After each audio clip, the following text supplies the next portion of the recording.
Hi guys, so this is my first lecture on the new law भारतीय नागरिक सुरक्षा संहिता। अब this is a procedural law जिसने CrPC को रिप्लेस किया है। तो इसको समझने के लिए आपको ना प्रोसीजर वाइज समझना पड़ेगा। तो सबसे पहली चीज़ तो ये आपको ध्यान रखनी पड़ेगी कि इसके लिए एक बेरेक्ट होता है जो गवर्नमेंट का ऑफिशियल नोटिफिकेशन है। अगर उसका पीडीएफ आपको डाउनलोड करना है तो आप मेरी वेबसाइट पे जाके उसको डाउनलोड कर सकते हो फ्री ऑफ कॉस्ट, कोई प्रॉब्लम नहीं है। पीडीएफ आप जब चाहे पढ़ सकते हो। दूसरी चीज़ ये है कि criminal law is a basically divided into two parts. First is the substantive law जिसके बारे में मैं हर बार बात करता रहता हूँ, जहाँ आपने कुछ काम किया उसकी पनिशमेंट दी हुई है। And that other part of the criminal law is the procedural law, यानी किसी को जो अगर सज़ा मिलेगी तो वो सज़ा किस तरीके से मिलेगी, उसके लिए प्रोसीजर क्या होगा, पुलिस कैसे इन्वेस्टिगेट करेगी, कब इन्वेस्टिगेट करेगी, ट्रायल कैसे चलेगा, इंक्वायरी कैसे होगी, अपील, रिवीजन और जो चीज़ें हैं वो सारी इसमें दी होती हैं। ज्यूरिसडिक्शन का भी बहुत बड़ा इंपॉर्टेंट रोल है इसके अंदर। देखो, सबसे पहली चीज़ तो ये होती है कि जब भी कोई क्राइम होता है तो उस क्राइम का सपना जो है ना तो क्रिमिनल कोर्ट को आता है ना पुलिस को आता है। To activate that criminal justice system we need some trigger. Trigger क्या होता है कि ज़्यादातर लोगों के दिमाग में आता है कि अगर ट्रिगर क्या है जी, कोई क्राइम हो गया तो ऑटोमेटिकली पुलिस जो और या जो क्रिमिनल कोर्ट है उनको काम करना चाहिए, लेकिन ऐसा होता नहीं है। रीज़न बीइंग कि अगर एग्जांपल देते हैं कि अगर दिल्ली से किसी आदमी को किडनैप कर लिया और उसको लेके हरियाणा चले गए और वहाँ जाके उसको मान लीजिए किसी ने somebody killed that person and dumped that body in a drain और इन अ फील्ड, तो जब तक या तो उस आदमी के परिवार में से कोई पुलिस को अप्रोच ना करे कि जी हमारे यहाँ से एक बंदा है वो गायब हो गया और मिसिंग पर्सनस रिपोर्ट रजिस्टर होने के बाद उस पर इन्वेस्टिगेशन शुरू ना हो, या एक्सटॉर्शन की कंप्लेंट आई है तो उसके ऊपर एफआईआर नहीं होती जब तक, या फिर जो बॉडी है जहाँ डंप किया गया था वहाँ उसको देख के कोई लोकल पुलिस स्टेशन में जाके इन्फॉर्म करे और जाके बताए कि जी यहाँ पे ऐसे ऐसे बॉडी मिली है, इसका मतलब इस आदमी का मर्डर हुआ या एक्सीडेंट हुआ, वट एवर इट इज़, तो वहाँ से इन्वेस्टिगेशन शुरू हो। तो इन्वेस्टिगेशन शुरू करने के लिए देर इज़ अ ट्रिगर।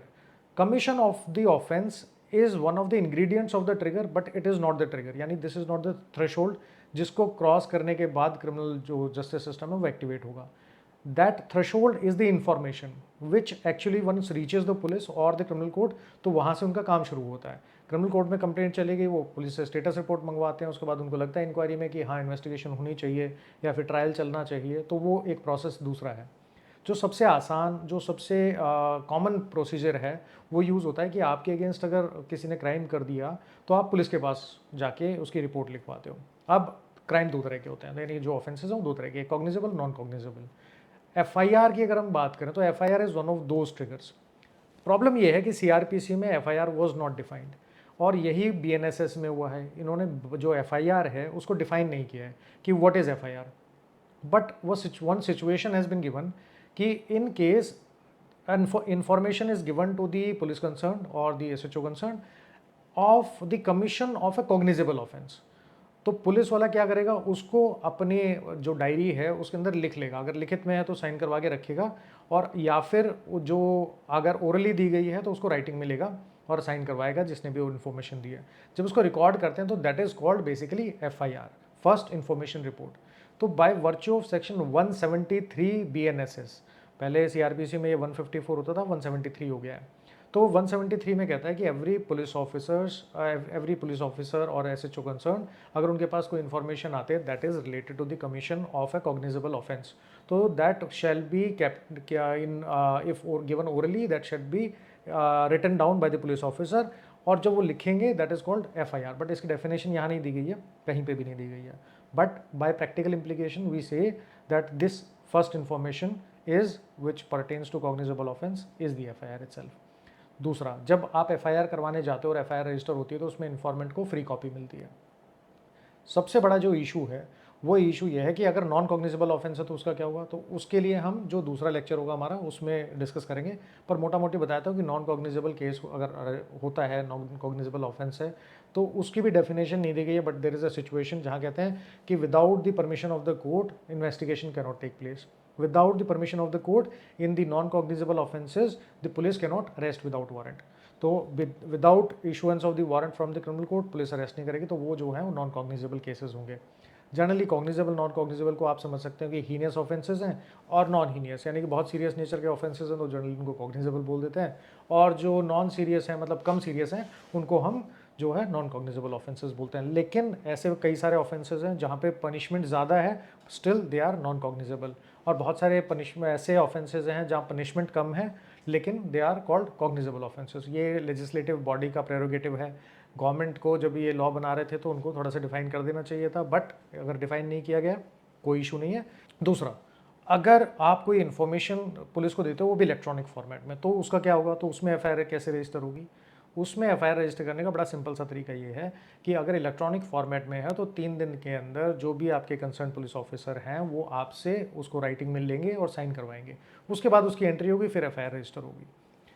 तीसरी चीज़ कि अगर पुलिस वाले आपसे जो इन्फॉर्मेशन है अगर वो ले लेते हैं इलेक्ट्रॉनिक फॉर्मेट में लेकिन एफआईआर रजिस्टर नहीं कर रहे हैं, तो आप भी जाके पुलिस ऑफिसर के पास उसको राइटिंग में दे के साइन करके उस पर एफआईआर रजिस्टर करवा सकते हो। Now this is basically FIR, first information report, यानी the information which reaches the police officer pertains to the cognizable offence. थोड़ा सा रिवाइज करें कि एफआईआर की डेफिनेशन नहीं है, 173 सेक्शन जो है बहुत इंपॉर्टेंट है।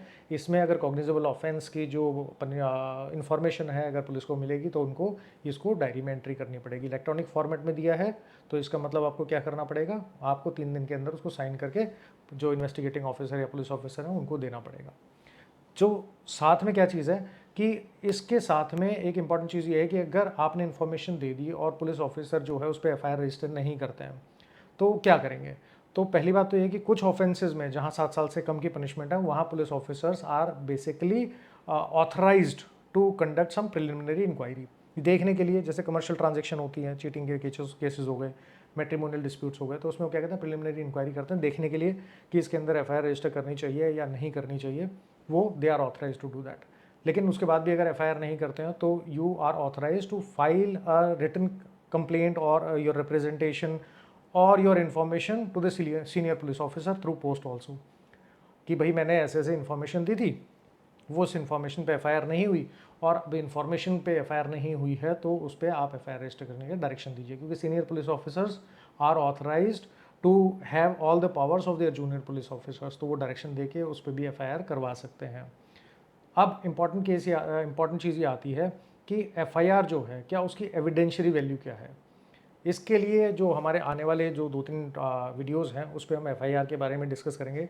आज के लिए तो सिर्फ इतना ही है, इसको रिवाइज कर लो, डाउनलोड कर लो। नेक्स्ट जो वीडियो आएगा हमारा उस पर हम बात करेंगे related to the mandatory condition की कौन कौन से ऑफेंसेस ऐसे हैं जिसके अंदर एफआईआर जो है उसमें प्रिलिमिनरी इंक्वायरी करने का जो प्रोविजन है वो नहीं दिया है, और कौन कौन से ऑफेंसेस ऐसे हैं जिसके अंदर आपकी प्रिलिमिनरी इंक्वायरी जो है वो कर सकते हैं। और उसके बाद हम डिस्कस करेंगे साथ में कि एंटी टाइम्ड एफआईआर क्या होती है, जीरो एफआईआर क्या होती है, उसका क्या लीगल इम्प्लीकेशन है, नए लॉ में उसको क्यों इनकॉर्पोरेट किया गया था। उसके बाद हम जो एफआईआर है उसकी जो आपकी एविडेंशियरी वैल्यू है फिर हम उसके ऊपर बात करेंगे।